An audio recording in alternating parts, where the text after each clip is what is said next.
Lucas 19 é um daqueles textos bem conhecidos da Bíblia.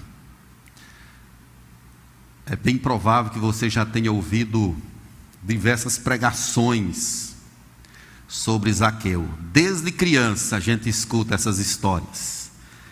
Mas a palavra de Deus é sempre viva.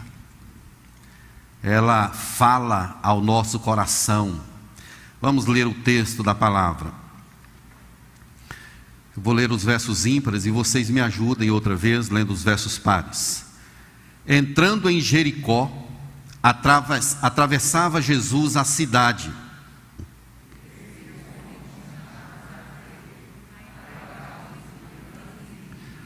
Procurava ver quem era Jesus, mas não podia por causa da multidão, por ser ele de pequena estatura.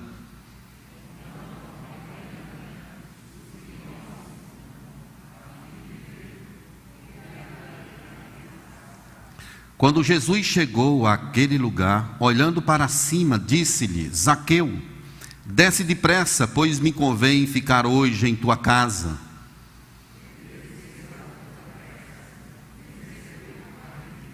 Todos os que viram isto murmuravam, dizendo que ele se hospedara com um homem pecador.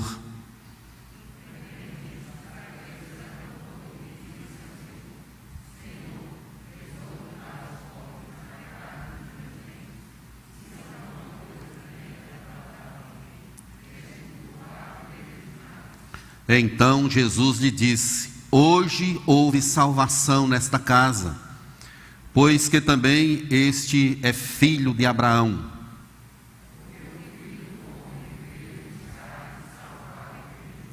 Amém. Que Deus nos capacite, nos ajude aqui na compreensão da sua palavra. Vamos orar mais uma vez.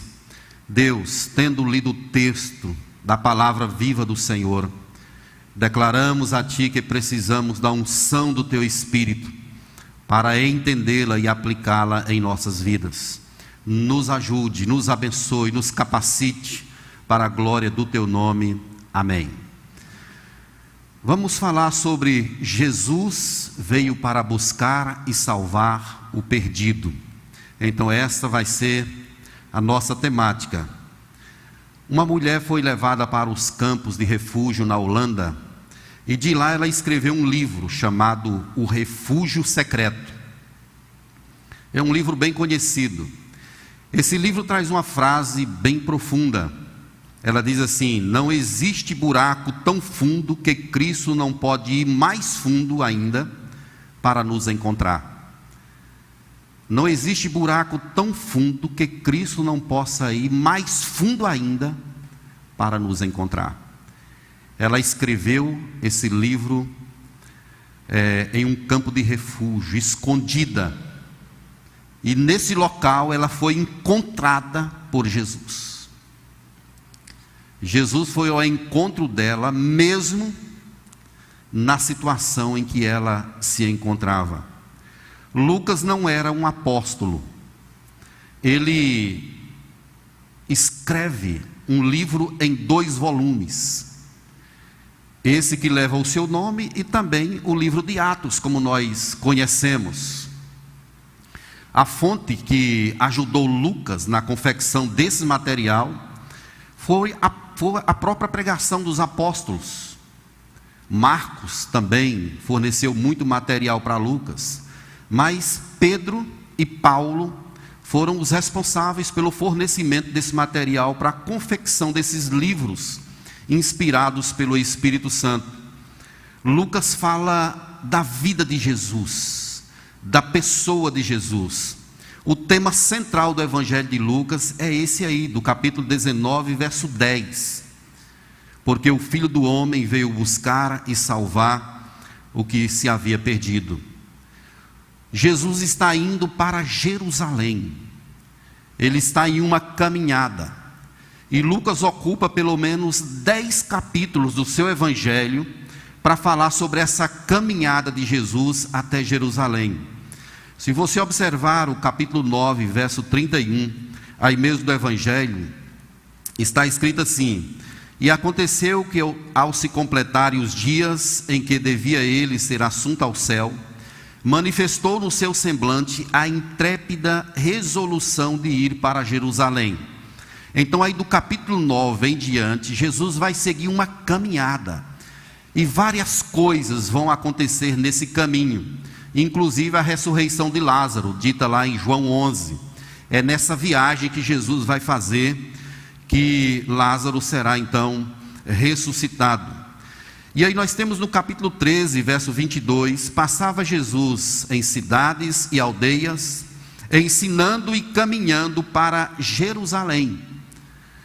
E lá no capítulo 17, verso 11, volta a repetir, de caminho para Jerusalém. Então Jesus está nessa passagem, nessa caminhada rumo ao Calvário. Lá em Jerusalém ele seria morto, como nós conhecemos a história. É algo progressivo que vai acontecendo aqui no desenrolar do texto, e Jesus vai manifestando assim essa inflexível proposição, decisão de ir para o Calvário. O livro de Lucas mostra Jesus cheio de compaixão pelos gentios, samaritanos, pelas mulheres, crianças, coletores de impostos, pecadores. Jesus se relaciona com pessoas proscritas para os israelitas. Isso é interessante, meus irmãos, porque a vida dele nos ensina de todas as formas. Pessoas que a sociedade da época rejeitava, Jesus se aproximava. Pecadores, mulheres, crianças, samaritanos, coletores de impostos. Jesus gostava de estar perto desse povo. O capítulo 15 e 16 mostra algo maravilhoso. Dá uma olhada lá na sua Bíblia, volta um pouquinho, começando lá no capítulo 14. Veja o que diz o verso 1 do capítulo 14. Aconteceu que ao entrar ele num sábado na casa de uns principais fariseus para comer pão, eis que o estavam observando. Aqui são os fariseus, eles estão observando. Agora vire a sua Bíblia, a página da Bíblia, no capítulo 15, verso 1. Aproximando-se de Jesus, todos os publicanos e pecadores para o ouvir. O primeiro grupo, os fariseus, se aproximaram para observar. Mas o segundo grupo, que eram os publicanos e pecadores, se aproximam para ouvir. E aqui nós vamos ter, meus irmãos, essa ligação com Lucas 19:10. O Filho do Homem veio buscar e salvar o que havia perdido. Pecadores e publicanos estavam perdidos, samaritanos. E Jesus vem exatamente para se relacionar com esse povo. E é interessante que eles são mostrados, especialmente aqui no Evangelho de Lucas, os publicanos, como pessoas positivas que se apresentaram a Jesus. Eles encontraram o caminho da graça observando Jesus. Se você ler Lucas 3:12, por exemplo, eles se apresentam e dizem assim: mestre, o que havemos de fazer? Respondeu-lhes: não cobreis mais do que o estipulado. Então Jesus está se referindo aqui aos publicanos. Jesus veio buscar e salvar o perdido, e os publicanos estavam absolutamente perdidos. Para encenar essa busca de Jesus, essa missão de Jesus, ele conta 3 parábolas. Aí no capítulo 15 nós percebemos essas parábolas. A parábola da ovelha perdida, mostrando exatamente isso. Aí no verso 2 ele diz, aí no verso 5 ele diz: achando-a, põe-na sobre os ombros, cheio de júbilo, e indo para casa, reúne os amigos e vizinhos, dizendo: alegrai-vos comigo, porque já achei a minha ovelha perdida.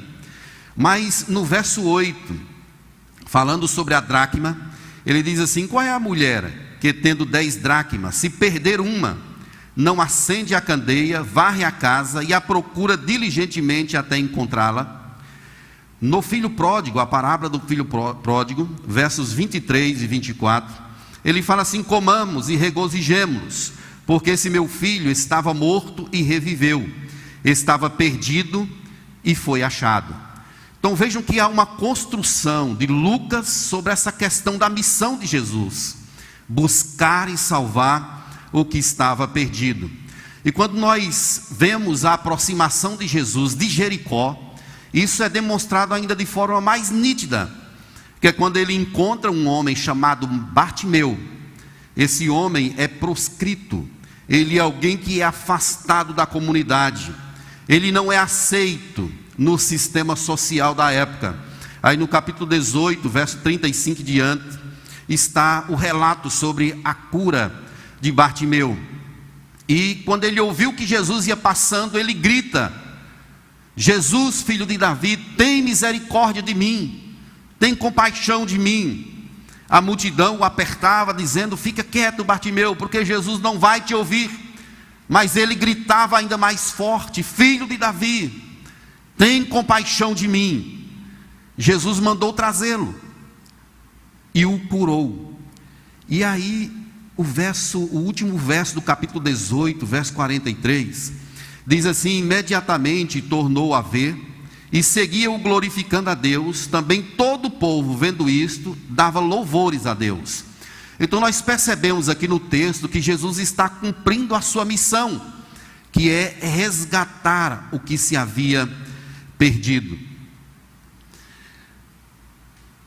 O encontro com Zaqueu mostra Jesus operando grandiosamente na vida de alguém que está altamente perdido.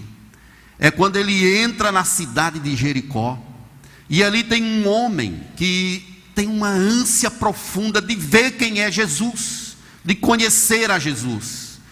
Ele era um homem rico, de posses, mas ao mesmo tempo é pobre espiritualmente.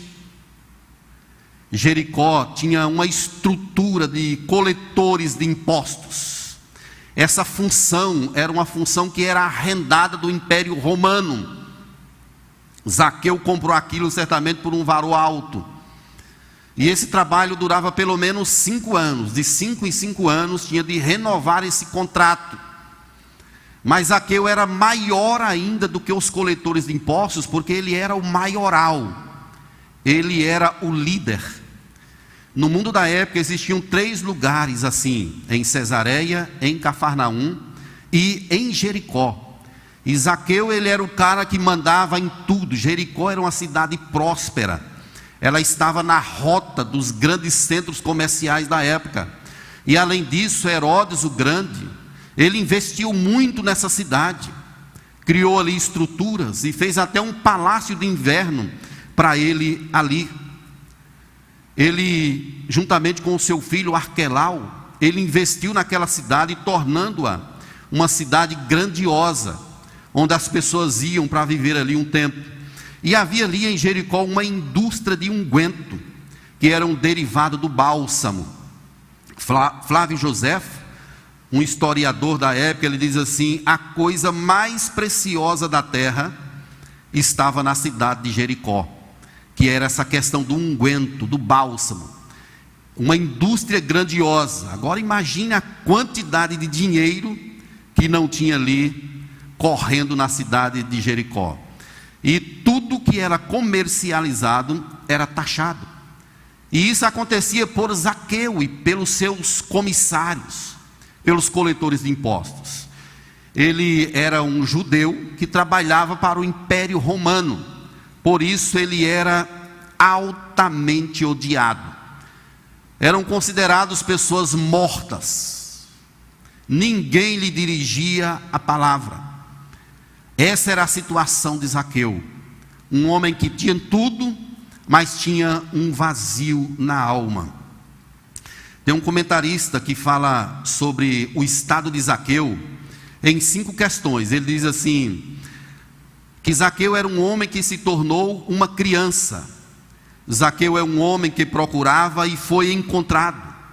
Zaqueu era um homem pequeno que se tornou grande.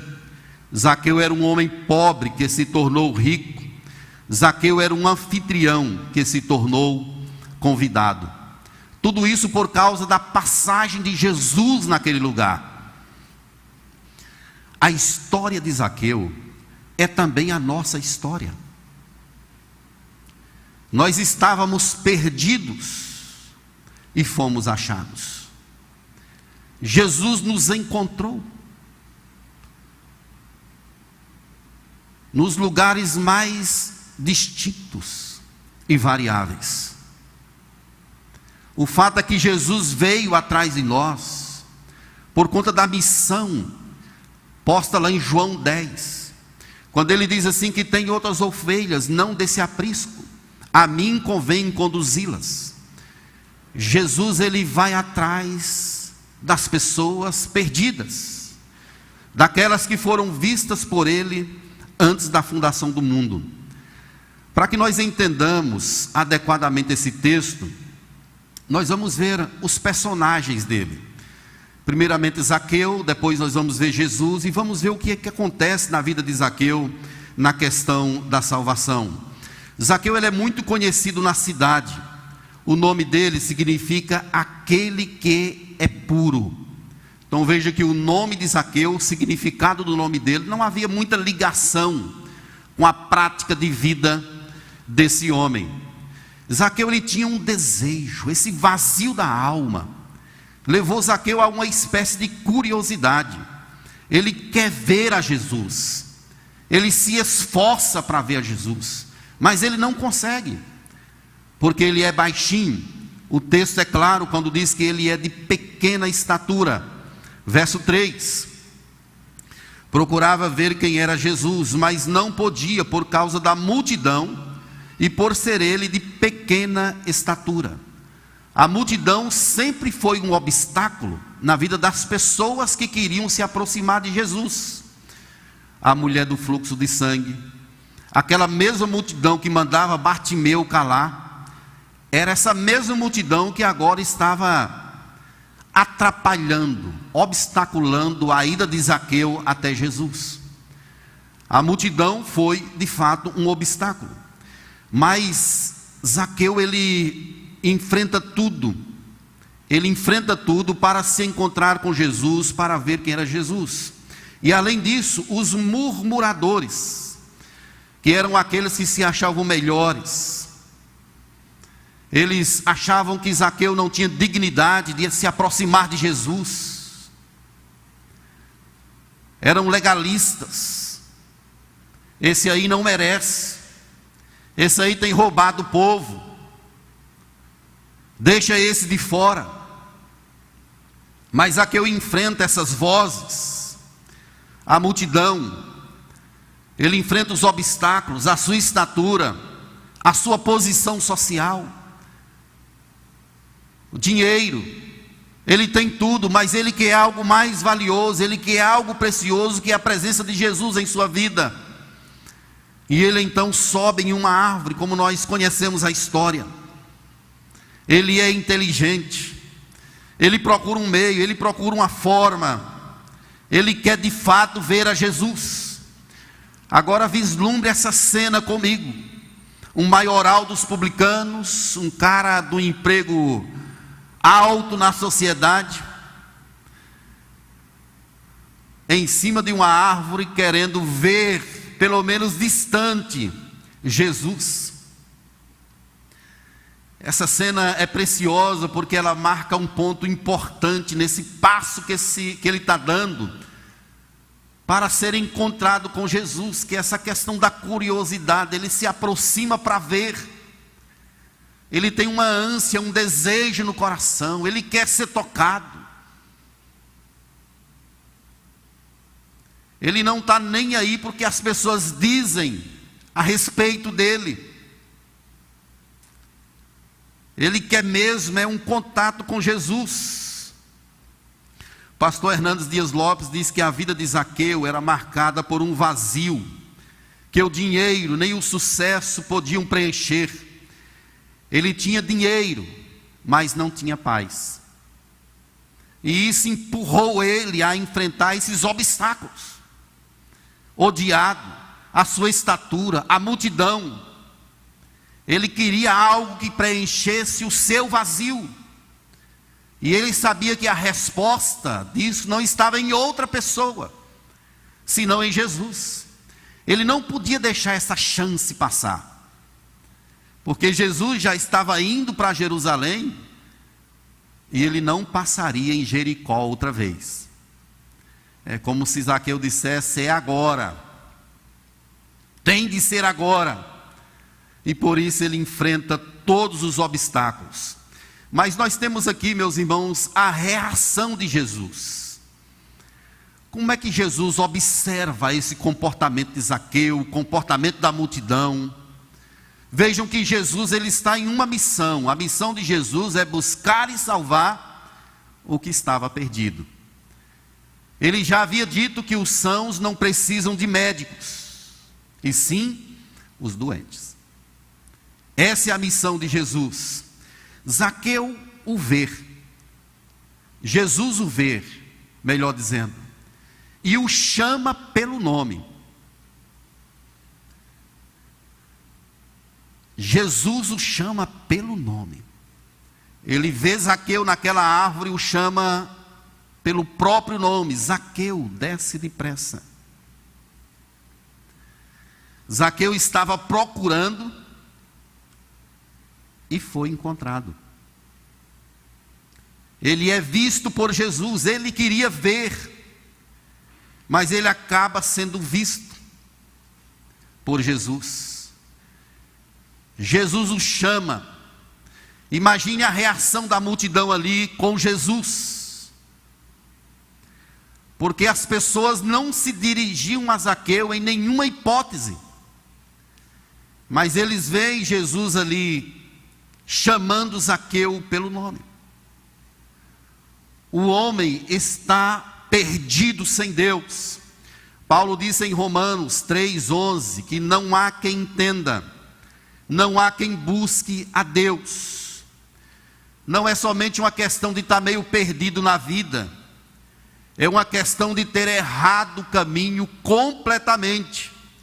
A raiz dessa perdição de Zaqueu se encontra lá no livro de Gênesis, capítulo 3, verso 9 e 10. E chamou o Senhor Deus ao homem e lhe perguntou: onde estás? Ele respondeu: ouvi a tua voz no jardim, e porque estava nu tive medo e me escondi. É ali que está o nascedouro dessa perdição do ser humano. Ele se desgarrou do caminho, ele errou a estrada completamente, e não tem como ele encontrar o caminho agora sem a pessoa de Jesus. A ação de Jesus é fundamental para trazer o homem para o seu devido lugar. Nós já nascemos perdidos. O salmista diz: nasci em pecado e em pecado me concebeu a minha mãe. Paulo, escrevendo aos Efésios, no capítulo 2, dizendo que as pessoas sem Deus estão mortas, vivem seguindo o curso desse mundo, fazendo a vontade da carne, guiado por principados e potestades. O homem sem Deus está completamente perdido, e ele vive e age de acordo com a sua própria natureza. Ele não consegue se encontrar, não consegue se realizar. O dinheiro, a fama, as conquistas não conseguem preencher o vazio do coração. É por isso que Jesus, ele entregou a sua vida na cruz do Calvário para resgatar o povo, para trazer esse povo que está perdido para próximo de si. Ele é a luz do mundo.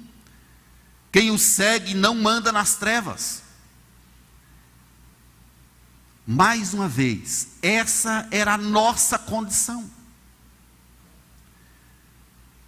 Eu e você estávamos perdidos, e pela graça do Senhor nós somos achados. É por isso que sempre tem jeito. Quantas pessoas no mundo ainda estão perdidas, mas tem como. Se Deus tiver um plano na vida delas, elas serão achadas, serão trazidas e seguirão louvando e adorando ao Senhor como nós fazemos hoje. Havia um vazio em nosso coração. O profeta Isaías, no capítulo 53, verso 5, ele diz que nós éramos como ovelhas desgarradas, cada um se desviava pelo caminho, e Jesus Cristo nos encontrou. Tem duas expressões nesse texto que chamam muito a nossa atenção. A primeira delas é filho do homem. Essa expressão ela é tirada lá de Daniel, e ela aparece recorrentemente no Novo Testamento, mais ou menos umas 80 vezes. 79 vezes saiu da boca de Jesus, ele próprio dizendo que era o filho do homem. Apenas uma vez sai lá da morte de Estevão, Atos 7,56, que ele diz assim: eis que vejo os céus abertos, e o Filho do Homem em pé, à destra de Deus. Essa expressão não significa a humildade de Jesus, não significa que ele é um homem somente, mas significa que ele é aquele que veio para governar. O texto de Daniel, capítulo 7, versos 13 e 14, diz assim: eu estava olhando nas minhas visões da noite, e eis que vinha com as nuvens do céu um como filho do homem, e dirigiu-se ao ancião de dias, e o fizeram chegar até ele. Foi-lhe dado domínio e glória, e o reino, para que os povos, nações e homens de todas as línguas o servissem. O seu domínio é o domínio eterno, que não passará, e o seu reino jamais será destruído. Então essa expressão filho do homem, que aparece por cerca de 80 vezes no Novo Testamento, é um apontamento para Jesus que veio para reinar. Significa aquele que tem autoridade. Então quando ele diz assim, porque o Filho do Homem veio buscar e salvar o que havia perdido, ele está dizendo que ele tem autoridade para isso. Ele é o rei por excelência. Sproul, um comentarista do Novo Testamento, ele diz que a expressão Filho do Homem significa que ele é um ser celestial com autoridade, que desce a esse mundo. Então vejamos que o Filho do Homem não é meramente a humanidade de Jesus, mas é alguém que detém todo o poder e autoridade, com capacidade para perdoar pecados.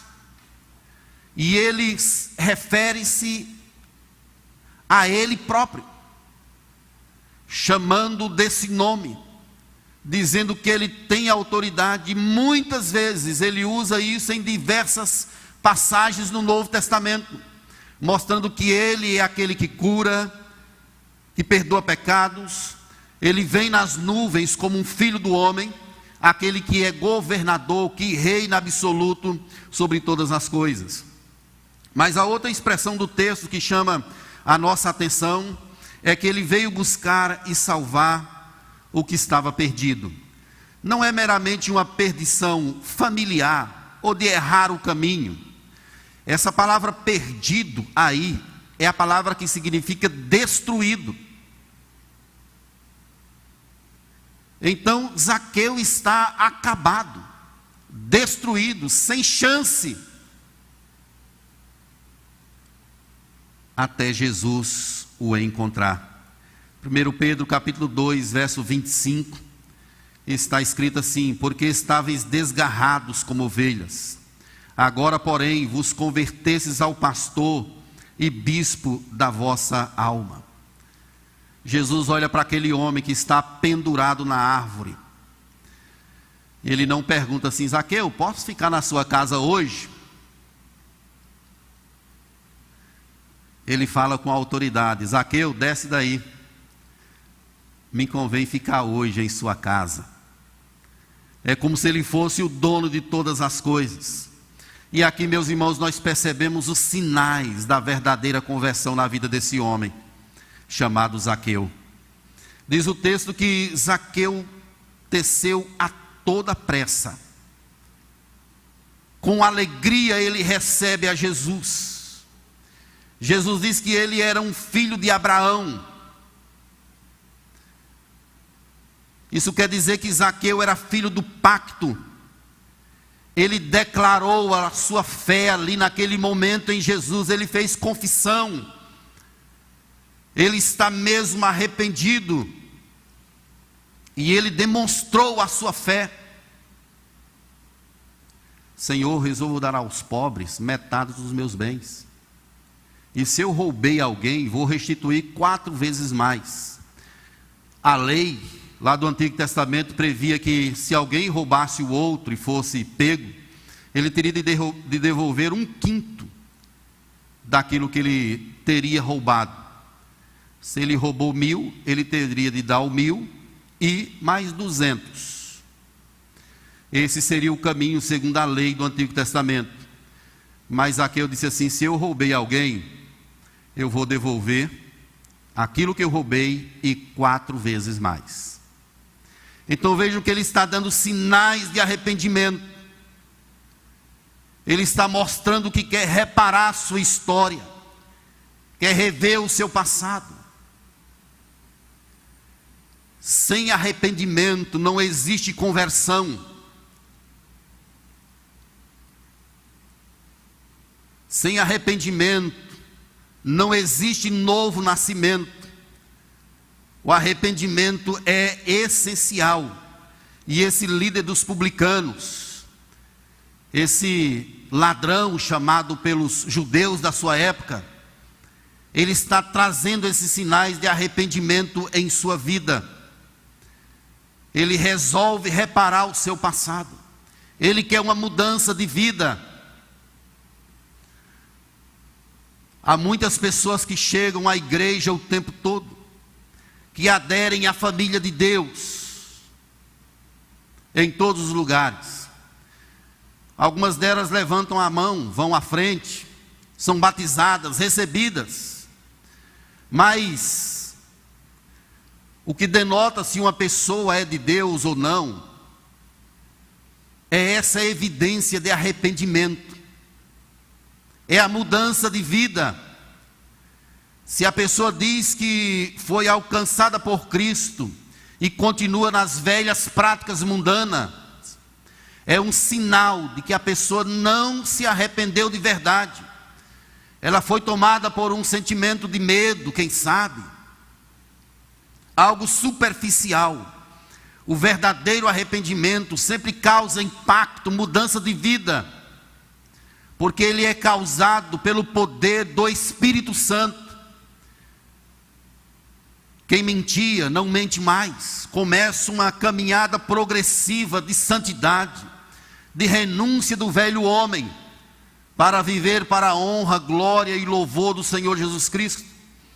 Não é que nós sejamos perfeitos, mas é que nós estamos deixando gradativamente as velhas práticas. O verdadeiro arrependimento, ele provoca mudança de direção, porque é isso que a conversão significa, mudança de rota, e isso é causada pelo arrependimento no coração. É quando nós somos contristados por algo sobrenatural de Deus em nossa vida, e dizemos assim: isso aqui está errado, eu não posso continuar praticando isso, porque não estou agradando ao Senhor. É o Espírito testificando em nosso ser, em nosso coração, que Deus quer que a gente tome um caminho diferente, uma vida diferente, para a glória dEle.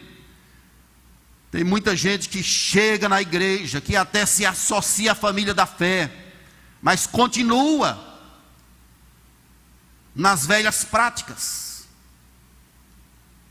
fazendo as mesmas coisas, metido em falcatruas, em mentiras. Gente que diz que conhece a Jesus e diz assim: olha, eu não consigo perdoar. Que Jesus mesmo você conhece? Gente que está na igreja, mas que odeia os outros, Que tipo de evangelho é esse? Que não muda a nossa vida, que não muda a nossa história. Isso aconteceu com Zaqueu. Ele mostra evidentemente esse sinal de arrependimento. Ele estava em um buraco, em um antro.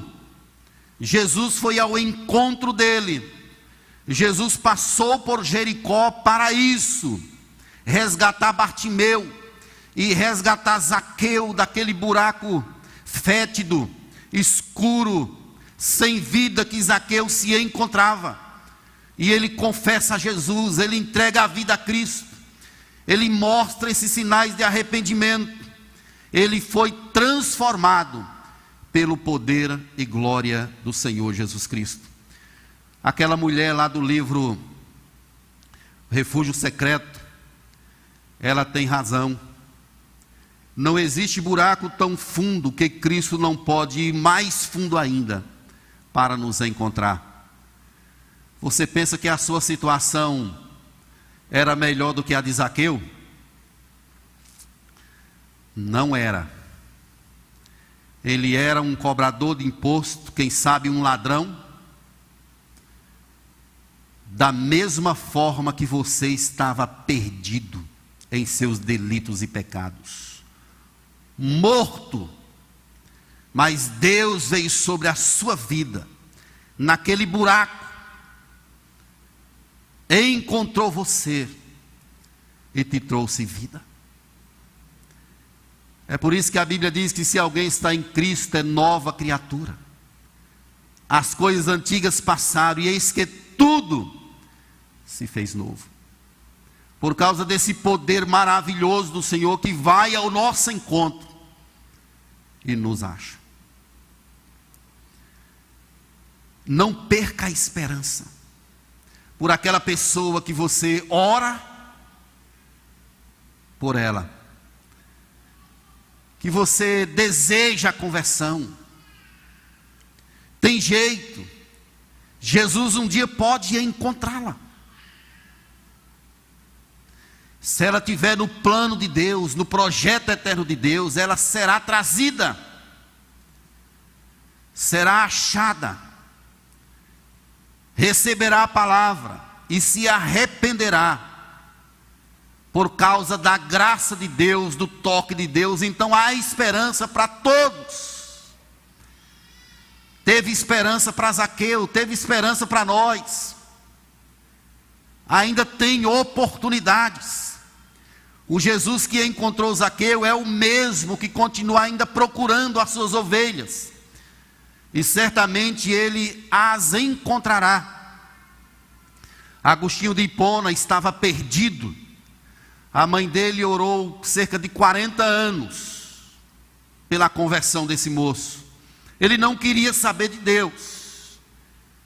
Vivia na devassidão da vida. Mas um dia, depois de uma noitada de festa, Deus lhe fez uma visita. Mudou a história dele.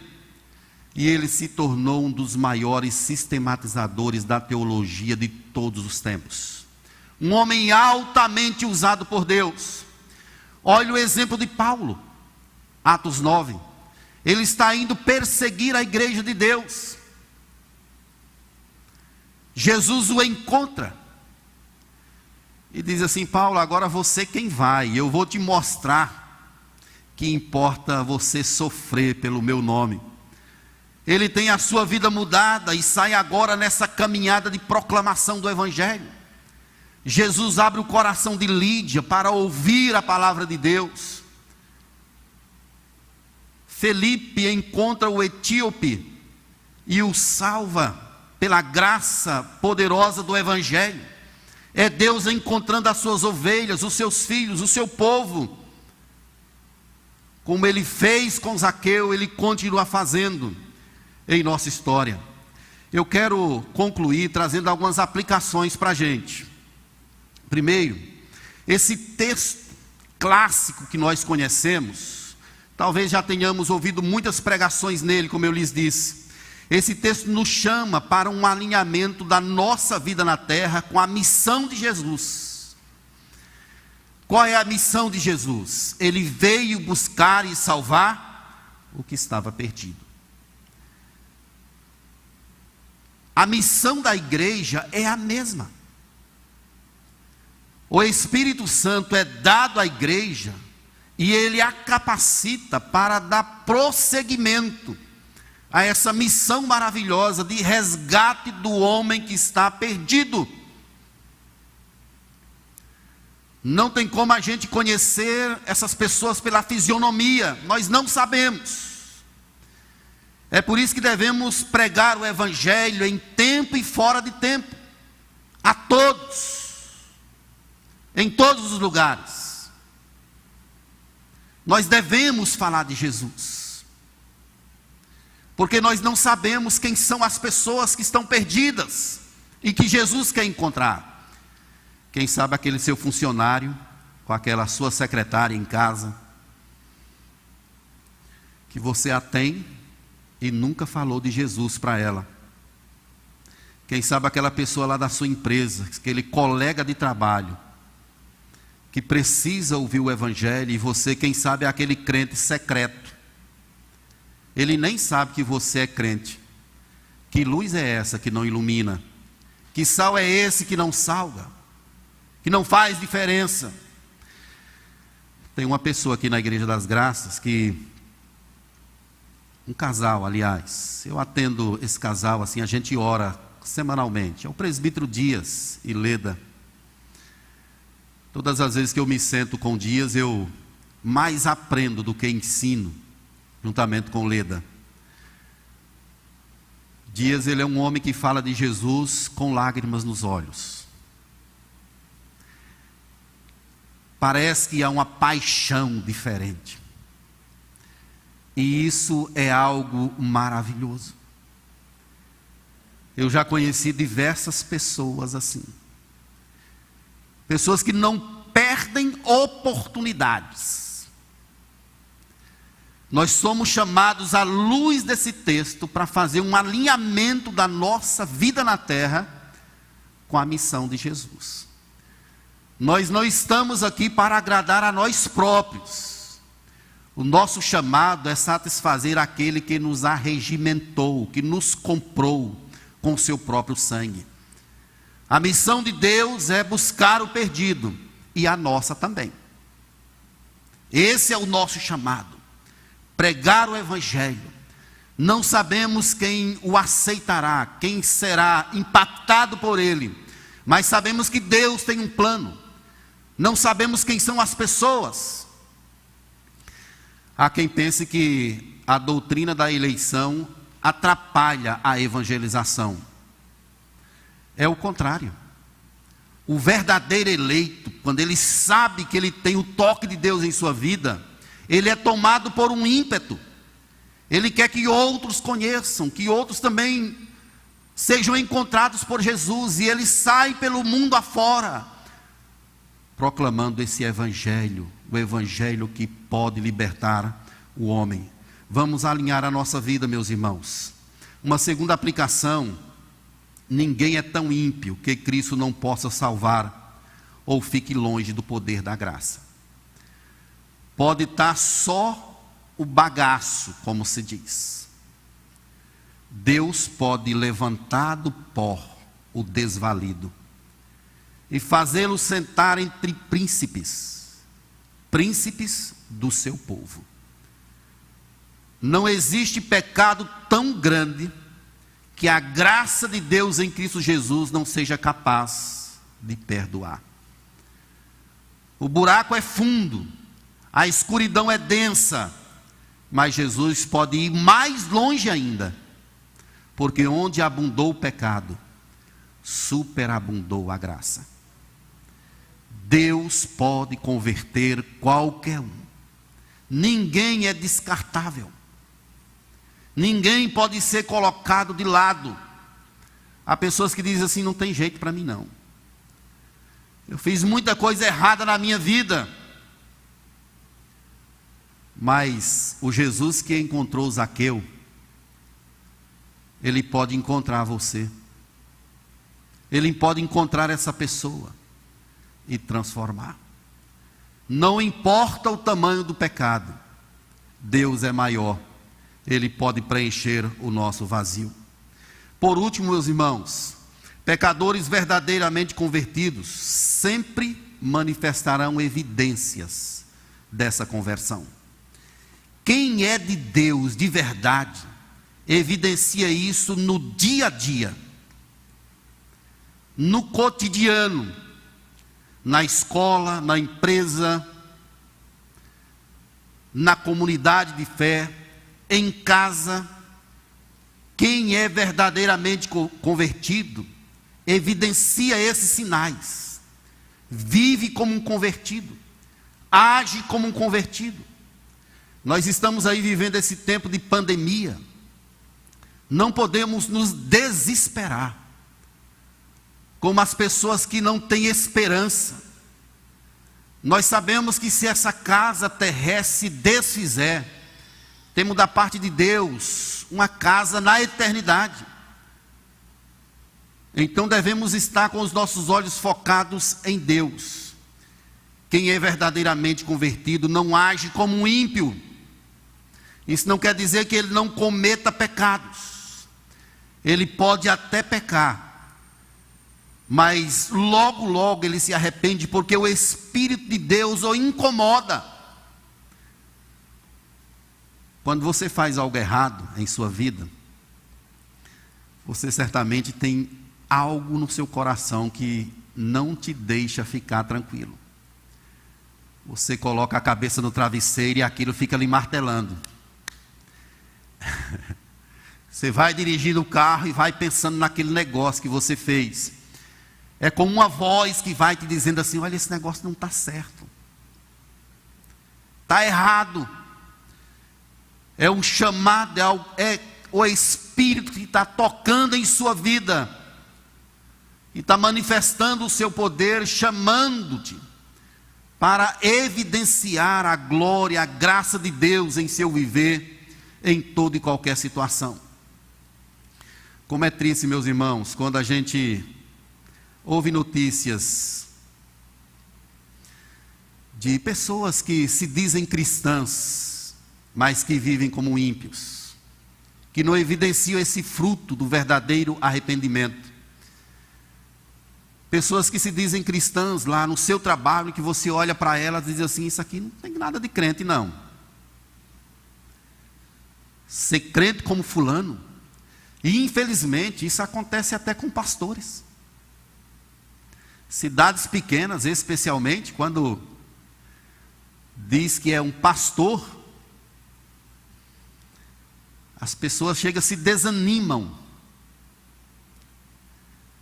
exatamente por conta desse rastro de iniquidade, de ações de pessoas que pregam o Evangelho, que dizem viver o Evangelho, mas que vivem uma vida torta.